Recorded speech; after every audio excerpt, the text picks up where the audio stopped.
Hello and welcome to episode 59 of the Grove podcast. And my name is Tabs. Now, I hope you're all fine and dandy wherever you're listening from and whenever you are listening, which is probably in the future. Otherwise, it would be a bit weird because you'd have to be in my study if you were listening to me right now. But there we go. And that would be a bit odd and suspicious. And my wife would complain. So anyway, someone who is actually live with me, not in my room, but is my co-host for this episode, Ian. Ian, how are you and how's your week been so far? Hi Tabs. Yeah, I'm good, especially after last night.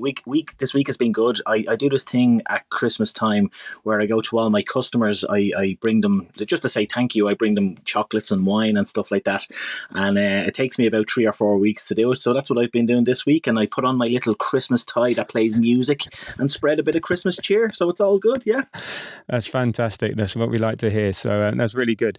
Now, for you regular listener, you may also notice that I sound a bit different, and that's because I have a new microphone. I've been listening back just for quality purposes, and I feels like I sound like I'm in a bucket, which I'm not, I promise.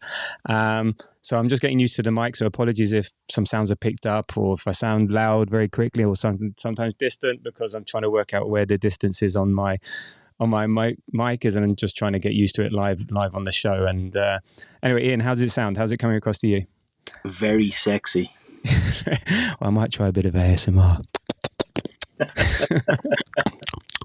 No. Right. Anyway, sorry. Enough of that nonsense. That's the banter section over. All right. Okay. Look, in this show, in part one, we'll go over the marvelous set piece victory over Man United last night. As apparently that's all we do in each game now is do set pieces to win 3 points, which I will take every day of the week. And then in part two, we will preview the Arse-nal derby when we play Fulham on Sunday lunchtime. So as we format for the Man United game, Ian, unfortunately you weren't there, but I'm sure you have a highlight and lowlight of the game. So tell me them. Yes, my highlight was Saliba's booty goal. I mean, it was just a thing of beauty. Imagine being a Man United fan and conceding a goal against your oldest and fiercest rival's ass. It just made me so happy that it went in that way. But that's my highlight. My low light was like having to suffer and endure Man United suffer ball in the first half and parts of the second half. Like they're talking about us being, only a set piece team, which is absolute nonsense, and we'll get into that later. But my God, it's awful to watch Man United. Look, I know they're new manager and all that, but yeah, that was my low light, having to watch Man United suffer ball. And suffer ball is an improvement for them. Which is the that's the weird thing, and I think there's going to be, I need an irony klaxon because there's going to be a lot of it in this episode. But yeah, suffer ball. Yeah, I've been sort of posting on the socials or just been talking to anyone who cares to listen that they've moved from really bad and really poor to just bang average, and this is the way they're doing it through suffer ball. And yes, we had to endure it, but and we'll get to it later, but it did work to a point, and it took us a while to figure it out. But yeah, it was a bit of a dire first half, which was suffer ball mixed with a bit of lackadaisicalness from our side, if that's such a word. For me, the highlight was Raya's save. Again, a spectacular save. It looked superb.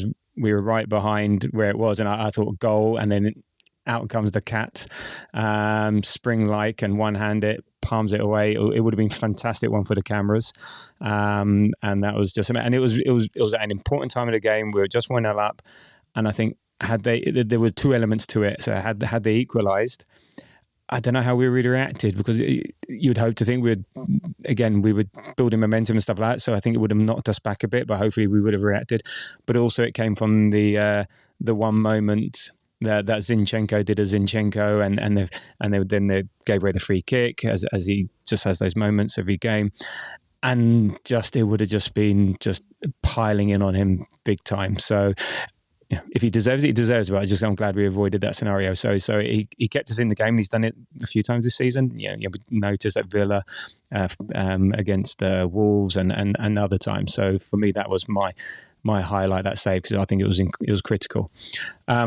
In terms of my low light, there was just some people behind me, and it was the constant moaning and negativity around Zinchenko and Kivior.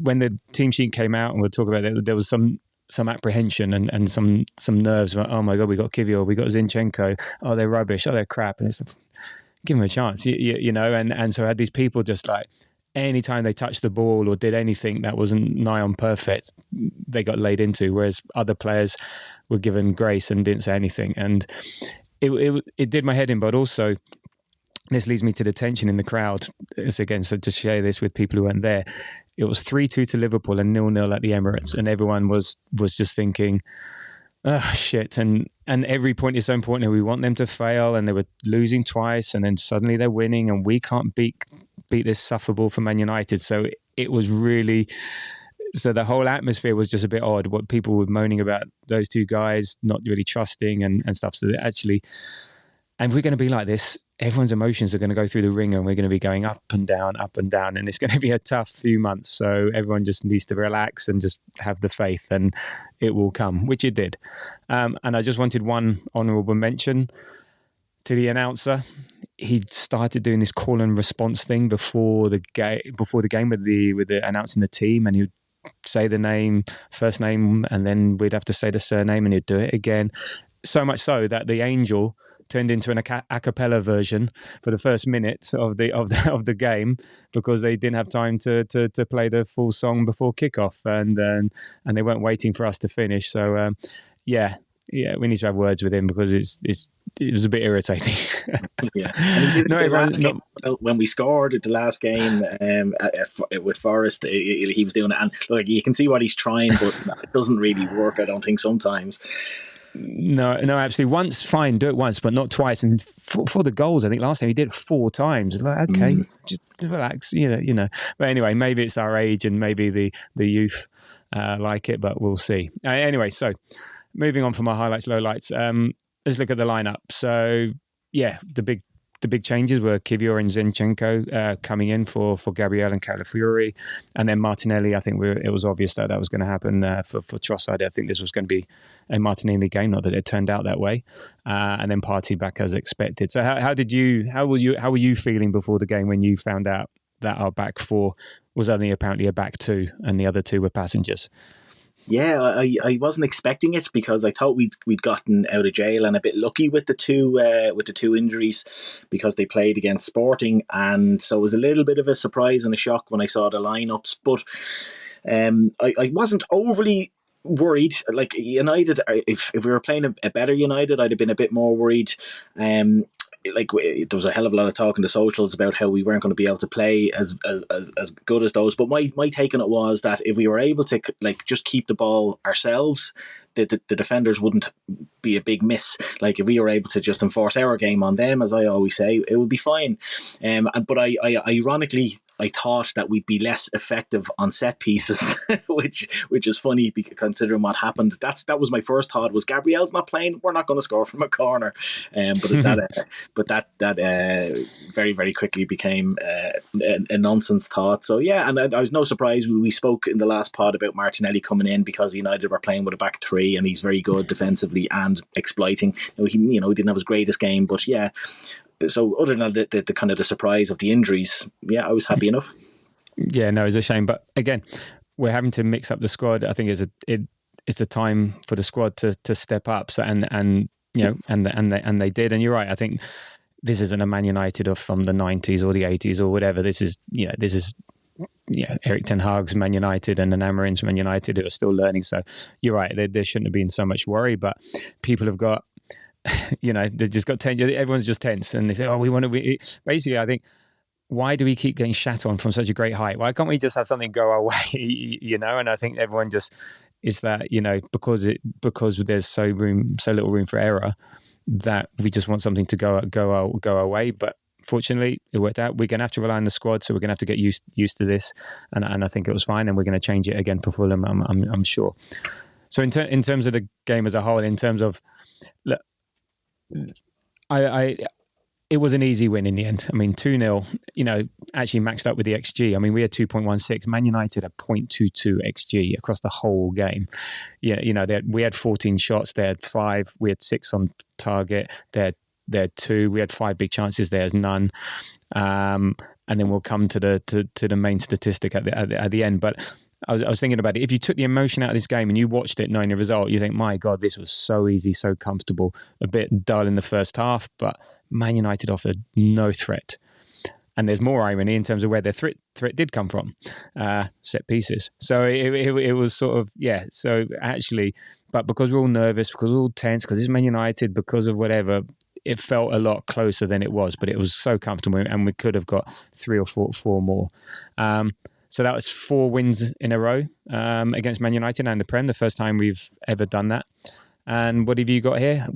Who? Go on. What have you written here? I put in that we're unbeaten in the last 16 games against City, Liverpool, Chelsea, Man United and Spurs. And only 2 of those defeats, we've only had 2 defeats in our last 24 games against all of them, which is incredible when you think back not too long ago. We couldn't buy a win against any, or like not lose against a lot of the top 6. Like even for a couple of seasons, Spurs were beating us. So yeah, it's just incredible the turnaround that we've seen under Arteta. So I just love that. I love that stat. No, it is fantastic. And is this meant to be like the big 6, like traditional big 6? But I'm only seeing big 2.5. I'm not really counting Man United and Spurs at the moment. I guess the trouble with Man United and Spurs is the history and the rivalry rather than more than them actually being any good.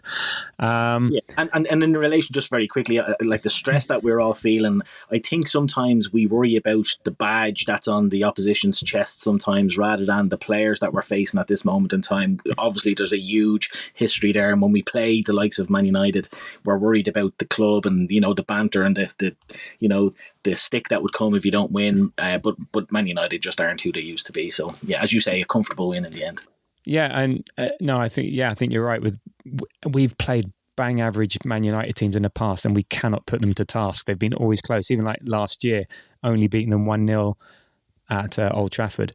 It took a 94th minute winner went to beat them, at home. Somehow they can be rubbish against other teams like Brentford, like other teams, but they come to the Emirates, they play Arse-nal. They always seem to make it difficult. But I think yesterday was the first time. Yesterday, I think the first time that it was very easy. We just didn't put away the chances. We come away with that game 4-0. No one would be complaining. But with the suffer ball and what happened yesterday, I think was that Man United actually were very disciplined, very focused. They were like looking fit in the first half and energy, and what they needed to do need that. So actually, and they really nullified us, I think, quite well, and we had to really try and figure out how to get through it. And then we were a bit sloppy. I think it just took us a while to get into it. I don't know what was up. Maybe again, it's not always going to be linear. Just because you played brilliant against Forest and against Sporting and against West Ham doesn't mean every game is going to be like that. Sometimes you're going to have dips, and you just have to ease yourself into a game. I was just thinking yesterday with Man United was, I don't think what they were doing was sustainable.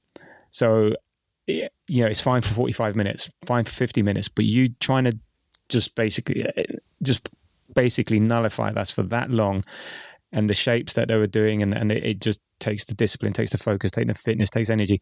They were going to run out of gas at some point, so we just needed to be in the game, and it was at about we'll get to it, about 50, 60 minute mark that we started to really dominate, really take control. So even though the crowd were frustrated, I want to go now. I want to be comfortable. I think again, if you just look at it and you think, actually, it's going to be, it will be fine, because they said they're offering nothing. So on to that final stat: 13 corners to 0. Now, apparently, we've rattled a few cages because we're quite good at corners, and we're quite good at set pieces. And I love this. A lot of people are being salty. They're complaining. They're calling us Stoke. I don't care. They're basically all crying because they're jealous and envious. And it's fine. Let them. I mean, how do you feel about this whole Stoke comparison? This whole, oh my God, it's not proper football. Complaining that I'd rather lose than win by corners bullshit. It's nonsense, isn't it? Yeah, I mean, it's not as though our general style of play is Stoke-esque. Like, we have to play some incredible football to win these corners. Like, the corners don't just happen themselves.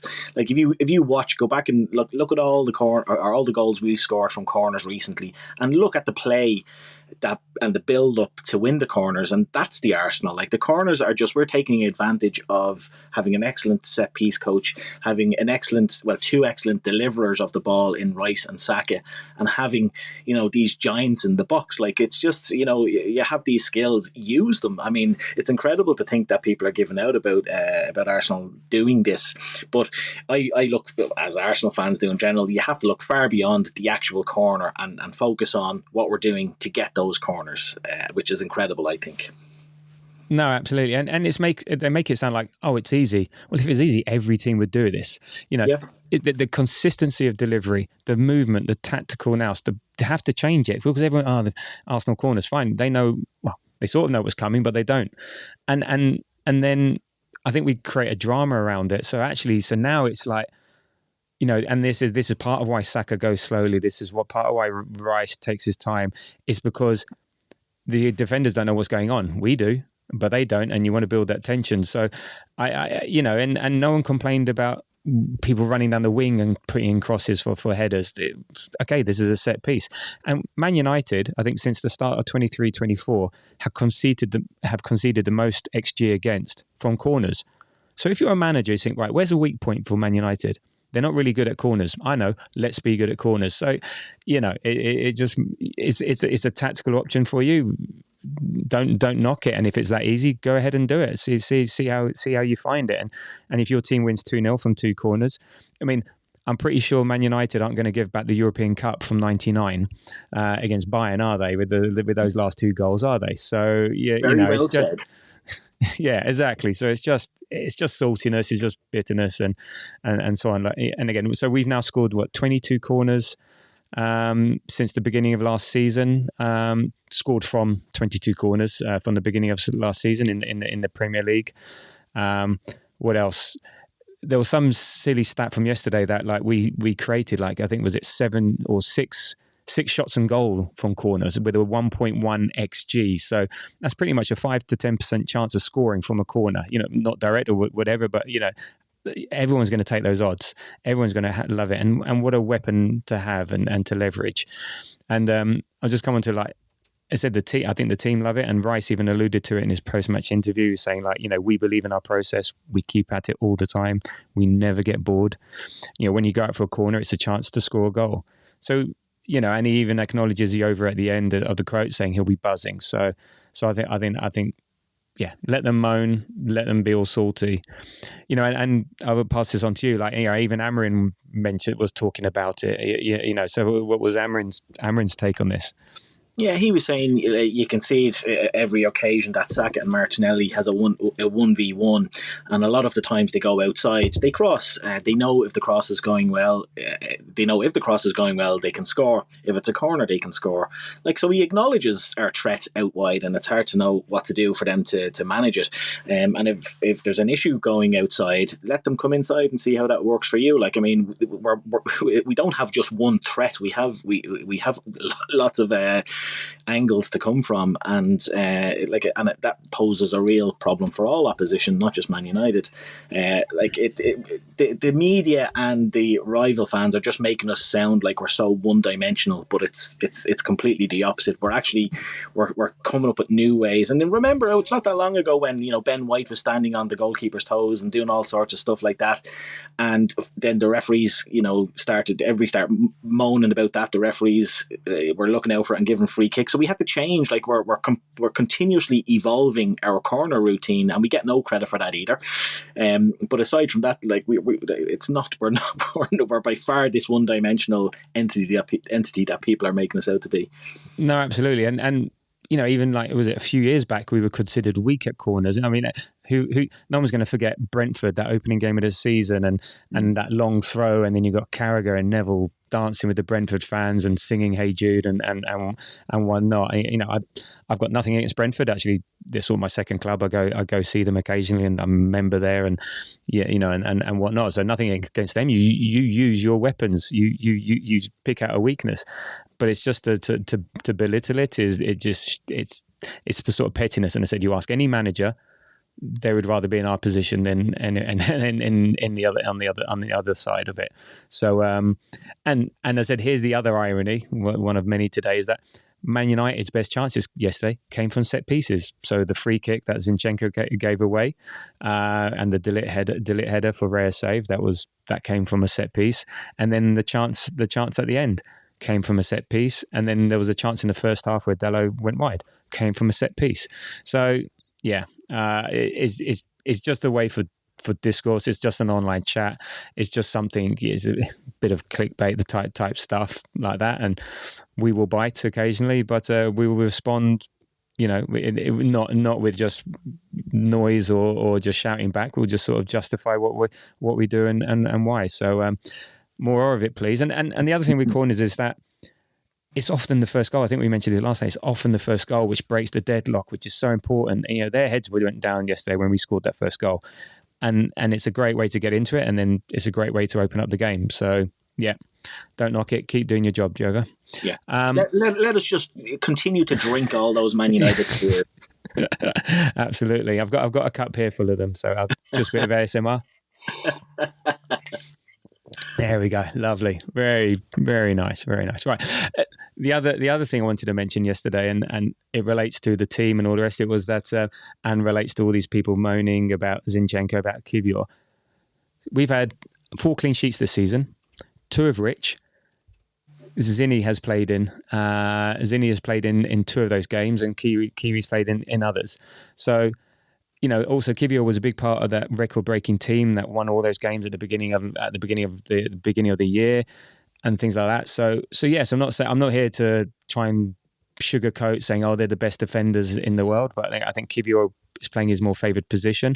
He looked more comfortable because, and he played really well. Okay, he had that one mistake, but tell me a defender doesn't make a mistake throughout a whole 90 minutes. So, I think the fact that he most really knew he was playing from an early spot in the week, so he would have been training, whereas against West Ham he was coming on halfway through the match, maybe not so well prepared, and Zinchenko's offering us something not great, but if he's not there then we're playing with 10 men and he's better option than Tierney. So I just want to see people back these players. Look, as I said, I'm not here to say they're the greatest defenders, and and when they mess up we'll call it out and we'll say, right, go and get subbed. And I think everyone was saying, right, Zinni, you've had your 60 minutes. This is when you start to go off a cliff. Get off, and bring on. But I thought it was just nice that we got a clean sheet, and those we didn't have a fully fledged back 4, and when we have in the past, and we've not. And I'm delighted Kivior is getting his flowers. I spoke a bit about him in the last game, and I thought he did very well. But again, you have to remember, it wasn't that long ago that our first choice defenders were the likes of Kolasinac and Mustafi and guys like these. To have good, solid internationals, by the way, full internationals as backups, I think we're quite lucky. Yes, Zinchenko has brain farts every now and again. I still hark back. It kills me thinking back to the Fulham game last season when we were 2-1 up against 10 men, and Zinchenko dilly-dallied. He did the exact same thing as he did last night, and he gave away a corner that time. Fulham scored from the corner, and there's 2 points that could have won us the league. I'm not blaming Zinchenko for losing us the league, but you're blaming Zinchenko for losing the league. I'm here for it. Don't worry. I hear you. There's going to be a lot of people happy with that. Yeah. So while I do, I know Zinchenko has his faults. I just think we've come a long way from where we were. No, absolutely, and I think he's like a 60-minute player. And in a game like yesterday, it was perfectly fine. I said there wasn't any threat. He had Martinelli covering. My issue is now, in terms of going forward with him, he's now not offering that forward threat. So fine, you would make up for his deficiencies going back in terms of what he offered going forward, but he seems a bit slow on the ball. It takes too many touches, but so he's not even offering that sort of creativity going forward. So I think he's just a body to cover if we need it. A bit more than that, but yeah, and I said as soon as he gets to 60 minutes, his batteries go out, and we've got to hook him, and I think we managed that quite well. But as I say, a clean sheet, and we've not seen one of those for a while, and well done for the team for getting that. So let's look at the first half, because that's the format. We don't there's not a lot to talk about. And that's the first half looked at. Thank you very much. Yeah, there we go. No, yeah, I mean, look at this. I mean, expected goals for us 0.23, for Man United 0.05. Wow. No shots on target, one big chance. It was just nothing. I mean, the best thing about it was that we conserved energy. I think we talked about it. It was a cagey game. Man United were focused on shutting us down, which was, I say, quite effective, and we couldn't figure it out. But neither team did much with the ball, and I think half time was helpful for us because get in, let's figure this out and get out and win the game. I think I've made a note of like 4 things here. There was Martinelli offside, but so offside. So I don't know even why they bothered with VAR. I mean, Partey should have done better with his header on the 9th minute from a right corner, but he didn't hit it properly. Then Martinelli again, he hooks it wide from a bit of a ricochet from a shot from Zinchenko. I think he should have done better. And then actually Man United had an effort, I think in the 43rd minute, Dalot flashed it wide. But other than that, it was pretty dire. I'm not sure we could see where it was coming from, where the win was going to come from, but I guess it wasn't going to get any worse. And again, Man United weren't going to get any better either. So we come to the second half where there we go. We get like 1.92 XG, 11 shots, 6 on target, 4 big chances, 9 corners. So how did you feel about the second half? Take us through some of the key moments in the second half. Yeah, I think you hit the nail on the head. The first half, like, we didn't play great, but you never felt under any or have any worry that United were going to do anything. So so the second half kicks off. We have we upped the gears from the first half, and there was more, and we had more than enough to beat United. Like, we weren't our normal amazing. Well, over the last few games we've been amazing, but we haven't. We weren't that amazing during even the second half, but we showed what we did against the other teams in parts, and we had enough to beat them. We had the Martinelli chance, he broke down the left, and I thought he's one-on-one against Maguire, go and kill him, eat him, and he just takes a shot too early. He should have gone at Maguire, and you think somebody like Maguire, look, and he's not the worst defender in the world, but you might have gotten a penalty or something, but he just stood off him and took a shot. Like, it was very strange, and Onana just gathered it. Then Rice had the shot that deflected over. That was in the 49th minute. 51 minutes, De Ligt is off. Do you remember he's off injured on the side of the pitch, and there's a lots of faffing about, and De Ligt, who was being led by Onana and who was time wasting all evening, and we'll get onto that later on. He tried to get him to get back onto the pitch, and it was just ridiculous. Maguire ends up getting a yellow card, which is good, and that riled up the crowd. It woke them up a bit, because the first half and the start of the second half, the crowd were quite subdued for understandable reasons. But then the goal. Just before that. That was a real key moment. It was a bit like a Xhaka moment at Liverpool or something like that, because it was still a bit quiet, still a bit cagey. Again, Liverpool coming back in the game, and you could just see, and the crowd got really annoyed because it was one of those ones. De Ligt off the pitch, 5 yards, right? Get your treatment off the pitch, and he was like, I'm going to try and crawl on the pitch, and the referee wasn't having any of it, and then he started mucking about with 2 balls, and it really made. And after that, the atmosphere it changed. It really did change, and after that, it was so much more better. We said, right, sod this, stop dicking about Man United. We're not going to take this shit. And they shot themselves in the foot, really, and stuff. And then we got the goal. So it was Timber with his first goal for Arse-nal. So lovely to see the 148th different player to score for Arsenal in the Premier League too. So there we go. But it was a Rice corner to the near post, and it was just perfect over Højlund, over, I can't remember the other one. It might have been De Ligt or it might have been Fernandes. I can't remember, but over two Man United players and right onto his head, flicked it far post, 1-0, and deservedly so on the 54th minute. So that was that was good. And then after that, we just started to dominate. We were just pressing, creating chances. Like, there was the Saka chance that in the stadium I didn't realise was offside, so I was going, bloody hell, hopefully we don't regret this. And it was a lovely move, and it was a great save, but it didn't stop because of the linesman gave it, but I didn't realize that. And so, and I don't know how tight it was, but did they say anything on TV, or what did it look like on TV? It looked, at the first glance, he looked like probably about a foot offside, but it was one of those funny angles, like they're kind of full back on the opposite side to where Saka was. Right. Like, he was the closest one, and it could have been one of those where the lines go down and he's like onside by a toenail, but it did look offside. Yeah, and then so then Xerxes almost scores an own goal, basically a replica of the Timber move, but Xerxes doing the header, and I think Ugarte took the ball off his head, and then we had the Raya brilliant save, following the dumb free kick given by Zinchenko, who got hooked very soon after. So then take us through the Arse-nal goal, Arse-nal second goal. I absolutely love it. Yeah, Saka corner to the back post, and they're so hard to defend, those deep balls to the back post. And do you remember the Rice, the Rice goal last season at the Emirates? That was from a deep back post corner as well.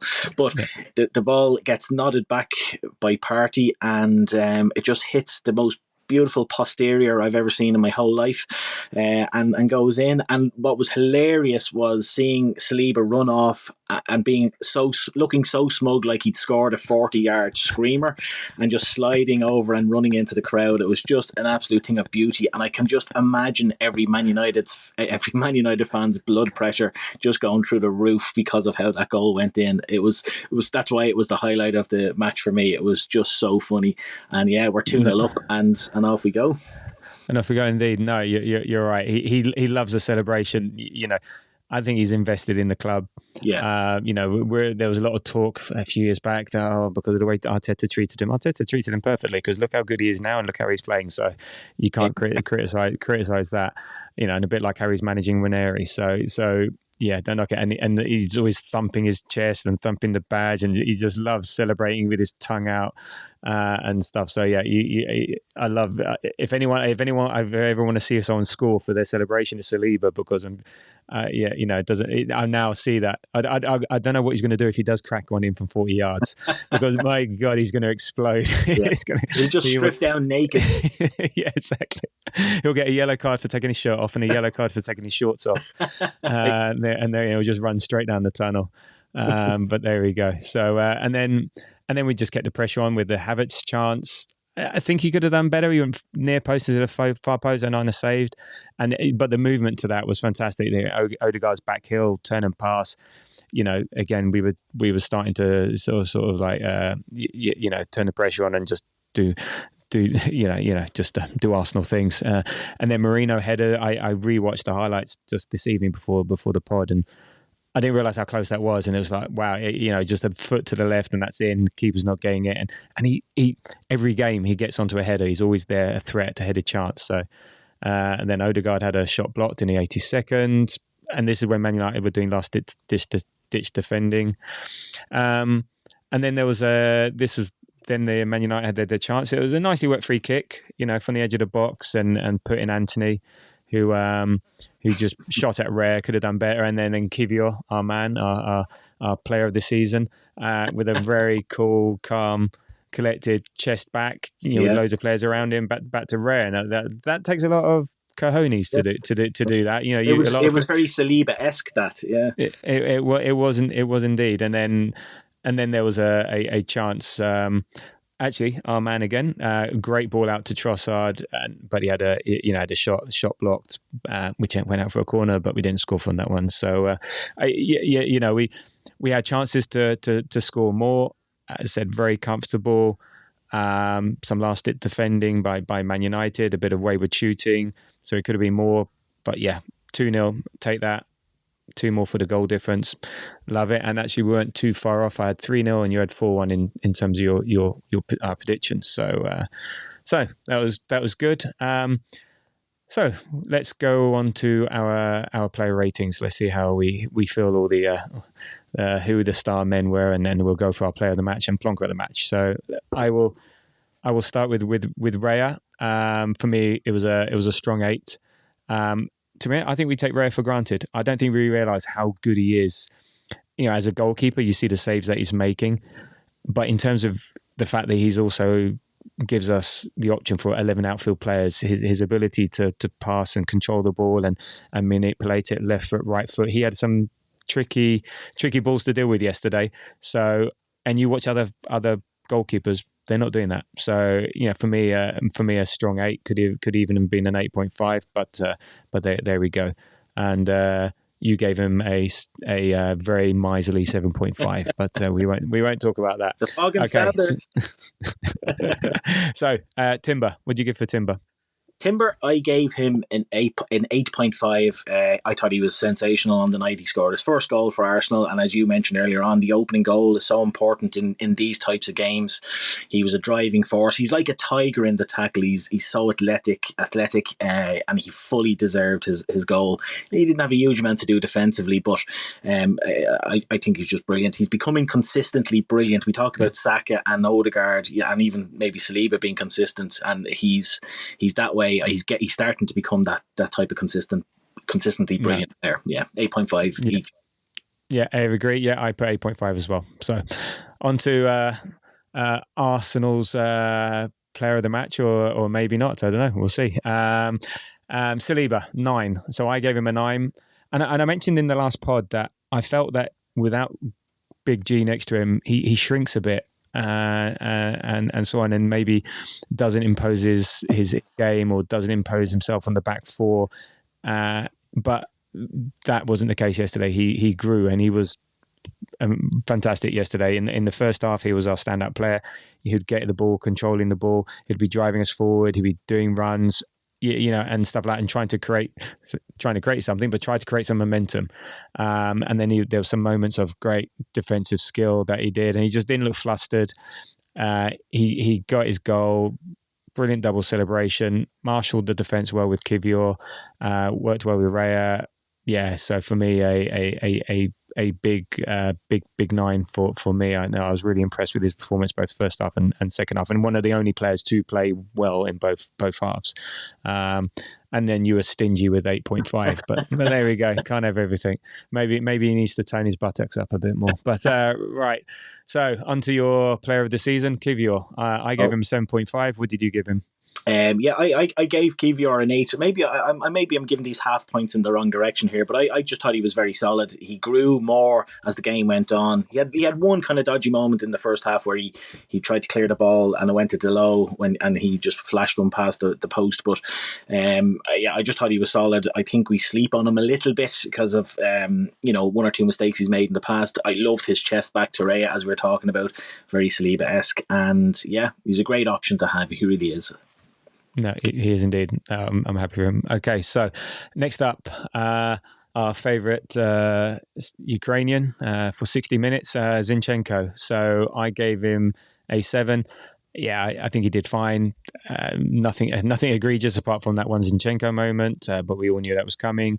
He was part of a back four that got a clean sheet, and not really much else, to do. Passing a bit nicely, doing Zinchenko things, not as good as he's done in the past, but he wasn't terrible, which is sort of damning him with faint praise. So we both gave him a 7. So on to Rice, who I think was the actual man of the match from TV. So Rice, what did you give Rice? I gave Rice an 8.5. I thought he was absolutely top notch and much more like the Rice we know. He's had a little bit of a lull recently, even though he was still kind of solid enough. He wasn't his brilliant best, and I think he's back to that now. He's brilliant corner deliveries, and again, I just want to say kudos to the management team for identifying him as a great corner taker, because a lot of people would leave somebody like Rice with his size and his height, to be running into the box and scoring headers from corners, doing the Gabriel role. But no, Arsenal put him on corners because of his delivery, and I just loved him doing the arm pump. There's a point in the second half where we were 2-0 up, it's laid on, and he cut out a pass or he made a tackle or something, and he just gave the 2-arm Declan Rice arm pump, and I just thought, I love this guy. So I gave him an 8.5. Very good. Yeah, no, I was the same, 8.5. So there we go. Right, next up, Partey. I gave him a 7 because I don't think his second half performance made up for his first. I thought he was a bit sloppy in the first half. He was trying to do one-touch passes and they weren't going to right. Balls were going out of play. He would have fitted perfectly in the Man United team, I think, in the first half. So yeah, he did. First half knocked me back a bit. I didn't think he was great. Second half, much better, improved. He was I think like a lot of our players, he grew into the game and just got better and better and was more effective. And then he filled in at right back, no problem, no dramas when Timber switched to left back. So the fact that he offers us versatility means we can get Zinchenko off. We didn't have much. We only had, was it Heaven or Tierney, which weren't going to come on. They were like break in case of emergency, but don't say that near Tierney because he might just take you literally. Yeah. But break open in case of emergency. That's what I meant to say.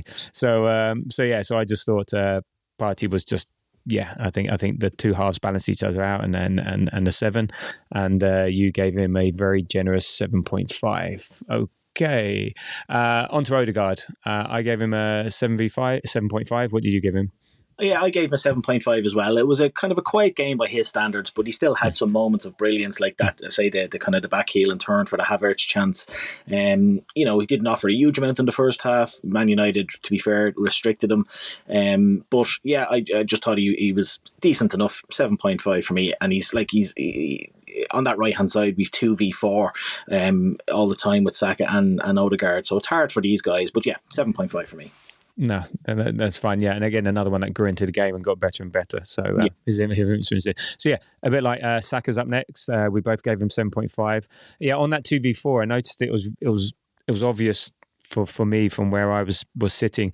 Especially in the first half. Second half, again, Man United's discipline, focus, energy left, but there was a box of 4 in that area. So it really gave them very little room and very little space to operate and try and do their triangles and stuff, because they always seem to be outnumbered and stuff. And it's not like Man United was snapping into the tackles, but they did a lot of shutting down the lane, shutting down the passing opportunities and stuff. And then because we went on our game, we were a bit off it. Just the two things just meant it.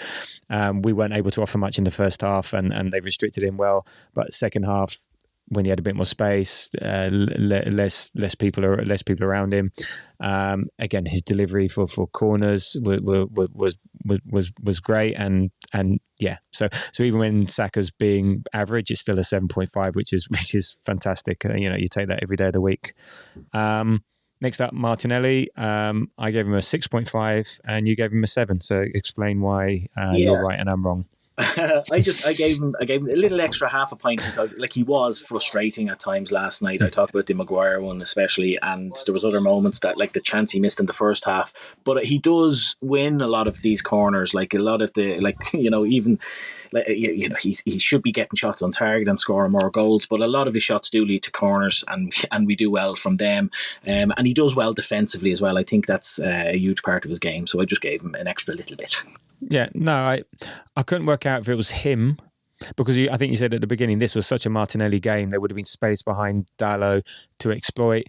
I think when he runs at players, I don't think he's very good running at players. I think he's good at running beyond players. They show him onto his left foot because they don't feel his crossing with his left foot is great. So they'll show him there. So yeah, I can't work out if it was him or the team, or maybe the fact that if the team don't trust him, then that's his fault because in the second half there was a lot of space there, and I think that shot, it was a safe shot. So hey, it was on target, but it was a safe. It wasn't going to be the case. So even if it was on target and went past Maguire, keeper can throw his hat on it, as they say. So I just wanted to add that, and that's why I was sort of a bit harsher on him, and that's and I just think he's a bit like Trossard in that they fluctuate. Couple of games good, one game bad, couple of games good, one game bad, and it's good that we've got the option to share the love. Next up, Havertz again grew into the game, didn't offer much in the first half. Again, partly because of what Man United were doing, partly because we were doing much better second half. Had a couple of chances, came alive, but I didn't really notice a huge amount of him. So he didn't stand out. But it's not like he was hiding either. It was just, I think our attention was drawn elsewhere, and you gave him a 7 for a solid performance. And then we come to the subs, so we can quickly go through them. So Trossard, what did you give Trossard?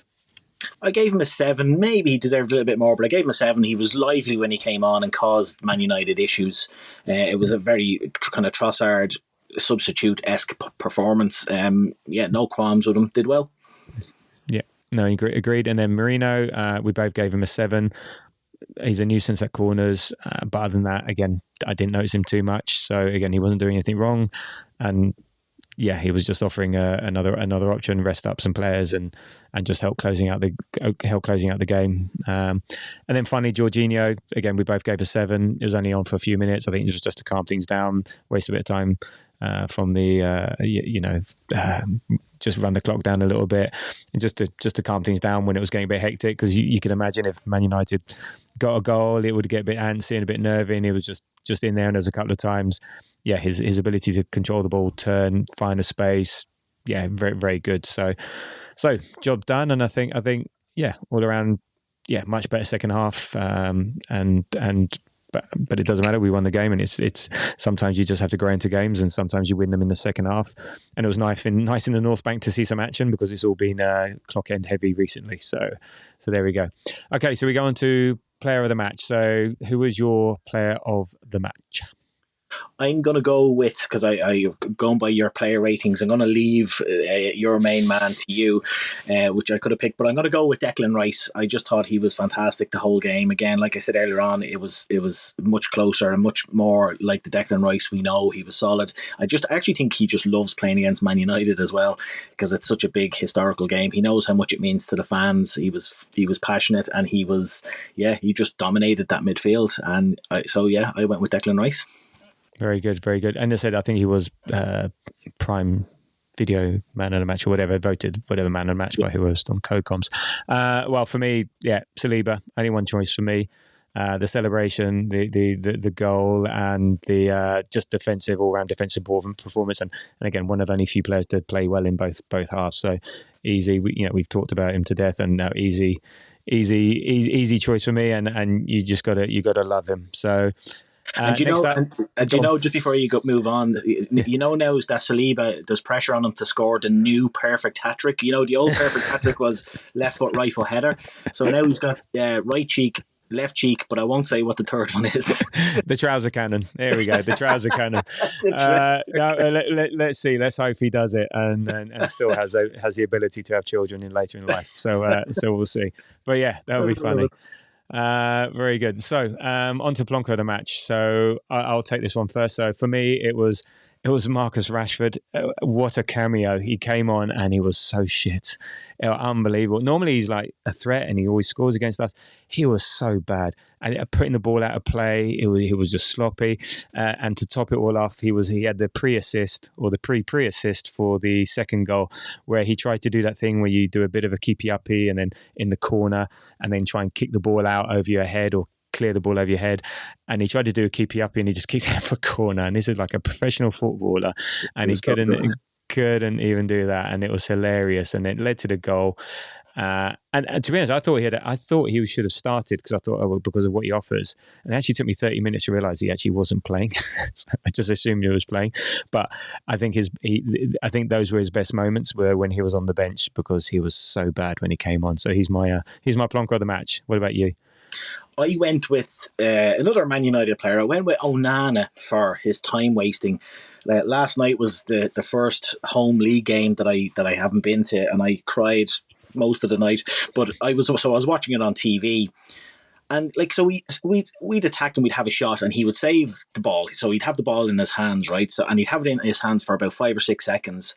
He'd hold on to it for a while, and then they would cut to a replay of the shot that just took place, and that lasted probably 7, 8, 9, 10 seconds. And then when they went back to the live feed, he was still holding the ball. It was like, what the hell is this guy up to? And he was doing the fake, I'm going to roll it this way, I'm going to roll it that way. And he did that multiple times throughout the night. And it really, really annoyed me. It's not right. Usually when a replay of something happens and they go back to the live feed, the ball is up the other end of the pitch or something else is happening. But like 3 or 4 times that happened. So he, because of that, was my plonker of the match. No, I agree. I'm pretty. I concur with that choice. Very good. So after that, after all that, we are now on 28 points. So now we've closed the gap to 7 points with Liverpool because they drew with Newcastle and actually could have even lost that game. We've caught up a couple of goals and a goal difference. So I said we're 7 points behind and 4 points behind a goal difference. Chelsea, unfortunately, above us now, not alphabetically, but on goal difference because Southampton did Southampton things yesterday again, and it was just so easy for Chelsea. And then City finally beat a Forest who are reverting to the norm. So there we go. So third place, tied, and yeah, looking good. And I'm happy with the chasing that we're doing. So still lots of time to go. Only 14 games gone. Yeah. So let's keep on moving on. And next up is Fulham. Okay. Yes. So in part 2, we're going to be talking about the Fulham game. So Ian, what are you looking forward to and not looking forward to with regards to Fulham game? I'm looking forward to seeing old friends. We have a few ex-Arsenal players there, and obviously one on loan. But yeah, I'm looking for. I always last season. To be fair, what I'm really looking forward to is hopefully exacting revenge. Like Fulham took 5 points off us last season. I mentioned what happened in the home game earlier on, so I'm looking forward to hopefully just exacting revenge and putting them to the sword. We went 1-0 up in this fixture last season, and just fell apart. It was just one of the worst performances over the last few years. So I'm looking forward to hopefully doing that. I'm not looking forward to the thought, I say meeting old friends, I was kind of jesting about that, at the thought that they could do us some damage. Now, obviously, Reece Nelson, to be fair, won't be able to play because he's on loan. He'll be, you're not allowed to play against your parent club. So, yeah, I'm not looking forward to the possibility that our beloved son, Emile Smith-Rowe, might do us some damage. No, I hear you. God, talking about the game last year, I was lying on my friend's living room floor, very hungover, trying to watch the game I was in New Zealand at the time, sorry. So I should have said this was Auckland, New Zealand, and we went there last Christmas and we were visiting a friend for New Year's, and yeah, we'd enjoyed ourselves, and I forced myself to wake up to watch this game, and then I saw Saka score 1-0. Oh, great, I can just chill and sort of snooze and all the rest of it. So my only recollection is that we were shit and I had a really bad hangover. So I'm hoping for a complete opposite of that, feeling fresh-faced with it for a victory. So I'm interested to see how it's going to fare with the likes of Iwobi, who seems to be on form at the moment, Emile Smith-Rowe. I'm looking forward to seeing how that's going to pan out. But we're the better team, and there's a reason why they're not playing for us. So I'm looking forward to that. Not looking forward to the discourse if Emile Smith-Rowe scores, and it's going to be, oh, why did we let him go? Why this? Why that? And all the rest of it. And I just don't want to relitigate that over again. They seem to be a bit of a bogey team for us on occasion. You're right. They cost us the championship last year, so, potentially, or one of the teams. But we just got to do better. We got to just turn up, do our job. So, in terms of the lineup, I expect Trossard to start over Martinelli. It's a small, tight pitch. I think it's more suited for him. I think he had a cracking performance 2 or 3 years ago when we were wearing that black kit and we're like 3-0 up at half time. Could be a game for Marino to come in. We'll see. And then it's all about Big G and Calafiori. Arteta said, Gabby was a big risk to play today, as in the Man United game, because he felt something against West Ham.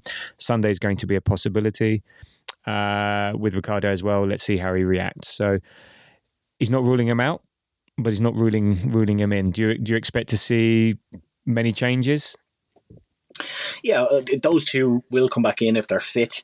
Now, Arteta may not risk them because the games are coming thick and fast. We're playing again a few days after Fulham as well, albeit at home. But yeah, I think it's going to be very similar. We may see the exact same lineup aside. I agree fully about Trossard coming in over Martinelli on this pitch. But other than that, it could be exactly the same. Injuries allowing. Obviously, we'd love to see Gabby and Calafiori back in. But then again, I don't want them to come in too early and end up with a longer niggle or a longer time on the sidelines. You really don't want to do that. No, I agree, because nursing them through this, you'd rather get them fully fit. Yeah, we've seen what it's like when you're nursing. You can't nurse through a game every 3 days. So I think you're right. We should be good enough to beat them again, like Man United. We should be good enough to beat a team even with Kivior, with Zinchenko playing. So as for Fulham, actually they're currently playing at the moment against Brighton at home. It's currently the 74th minute and it's 1-1. Your friend of mine, Alex Iwobi, scored for Fulham. I'm not sure he scored for Brighton. So let's just see. So currently they're on. My God, I'm going to do maths now. They're currently on 20 points in 11th position above Man United. Actually, even above Newcastle. And tied with Brentford in ninth on goal difference. I'm trying to do the maths in my head, but anyway, they're mid-table. They're actually everything about Fulham is average. They're mid-table. Looking at the stats on this, like their points per game is 1.46, which is average. Goals scored 1.38, which is average, and goals conceded 1.38, which is average. So they're an average team. I've actually my for some reason my stats have just disappeared. Oh, here we go. So at home they've played 6, won 3, away played 7, won 2, drawn 1 at home, lost 2 at home, and away they've drawn 3 and lost 2. So so everything is they're just an average team. We are much better than average, so we should do them. Interestingly enough, they've had some interesting results. Like they beat Newcastle 3-1, they beat Forest. They only just lost to City 3-2. What else? But then they lost to Wolves at home 4-1, and then they drew with Tottenham. So they're a bit inconsistent as well. Sometimes good, sometimes shit, as they say. But it shouldn't. Any players that we should fear? Anyone that catches your eye that that we think we just got to keep an eye on. Yeah, you mentioned one who's hit a streak of form there, Alex Iwobi, our old son, and he's playing well. Jimenez, their top scorer is Jimenez on 4, which isn't great from 14 games including tonight. And and Traore obviously is always a little bit of a threat, but yeah, you have to have great respect for their threats. But again, I always go back to they'll be much more worried about us than we are about them. I just hope Smith Rowe has a stinker. That's all I hope for. Yeah, no, exactly. If he's going to have one bad game, that's it. Yeah, no, you're right. Iwobi's now on 4 goals for the season, so he's actually tied with. Oh yeah, because he scored tonight. Yeah, you're right. He scored tonight, and Traore actually having some end product for a change. So you never know what you're going to get with him. He's fast, and then was it? I don't know if they nickname him Jigsaw, so because he goes to pieces in the box, but we'll see. So yeah, he could suddenly just sort of like. Yeah, zoom past you and then something happens, or he's just keeps running like Forrest Gump out the stadium. So so we don't know what we're going to get. So there was sort of I don't think you ever know what you're going to get with Fulham because like I said, they can be sometimes good and they can be sometimes quite poor. So let's see. Let's focus on ourselves. Some issues in defence. I think Kearney's a defender and he's suspended. And Anderson, the guy from Palace, he's injured. I don't know what position Reed plays, but he might even be a defender as well. But anyway, so they've got a couple of injuries to contend with. They're playing one day closer to Sunday than we are, so we have an extra day's rest. So. Yeah. So Calvin, just to say, Calvin Bassey as well. I was looking her up, who had 4 yellow cards for Fulham, and Calvin Bassey's the only one. Now I don't know if he's playing tonight or if he's booked or anything like that, but he's 1 yellow card away from a suspension. Oh, okay. Go on, Calvin. Get stuck in. Get stuck in. Oh, 2-1. They've just and guess who scored? Don't say it's him.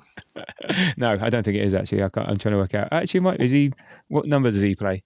Is he number 3? But anyway, someone's just scored for Fulham, and he's number 3. Number 3. Yeah, Calvin Bassey's just scored. Look at that, ladies and gentlemen, live podcasting at its best. Oh my word! And guess where it came from? Let's hope he gets booked celebrating.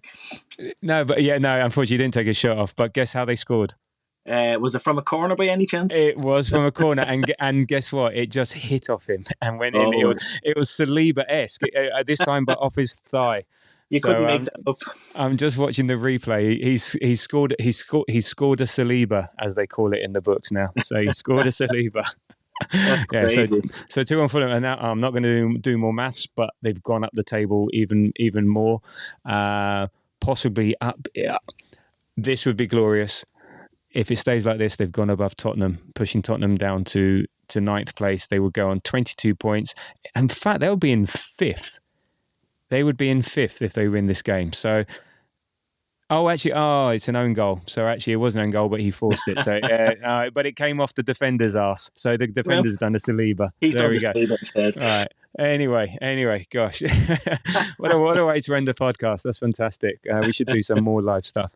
Right. And now no. Anyway, I'll stop that. Right. Anyway, so what's your prediction for Saturday? What do you think? I'm going to go with hopefully a second clean sheet in a row and a 3-0 win. 3-0 win. Yes, I see that. I think we'll get a few. I think 3, but I don't know. Just something tells me they may get some sort of consolation goal. So I'm thinking 3-1. I think they have a threat. Anything. They are a bit of a chaos team. It's not like Alex Iwobi is in control of his limbs all the time. Traore is not in control of what he's doing all the time. Anything can happen, and I think Traore on the right against Zinchenko. Yeah, that would be interesting. So I'd be saying 3-1. So I'm going 3-1. But yeah, it should be 3 points on.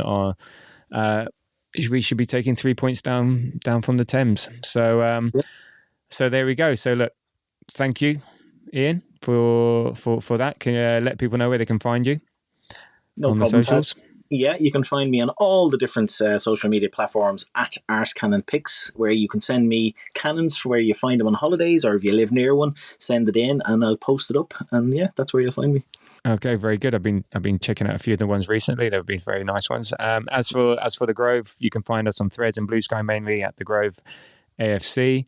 The next show will be the post Fulham review, and then I think we've got Monaco midweek in the Champions League next week. That's right. Yeah, Monaco at home. Yeah, and Monaco at home. Okay, so are you down for that?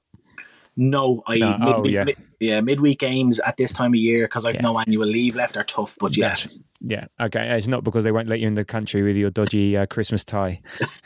No. But they haven't seen that yet. I better not bring that with me. Very good. Well, look, anyway, thank you, Ian, for your time today. You're very welcome. Thanks for having me, Tabs. No problem. And thank you, listeners or listener, if you've made it this far. I appreciate it. And until the next time, come on, you Gunners.